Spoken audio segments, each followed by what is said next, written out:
প্রথমে ডিমের মতো আকৃতি করে নেবে।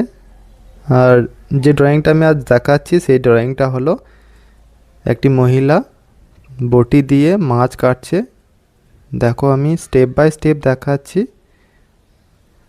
খুব সহজ পদ্ধতিতে, তোমরা দেখতে থাকো। হাতটা ড্রয়িং করে নেবে, হাতের সাথে মাছের ড্রয়িং করে নেবে।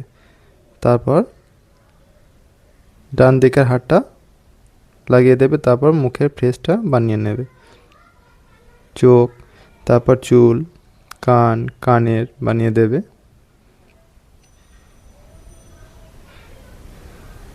তারপর বটিটাকে ড্রয়িং করে নেবে, নিচে আর একটা মাছের ড্রয়িং করে নেবে।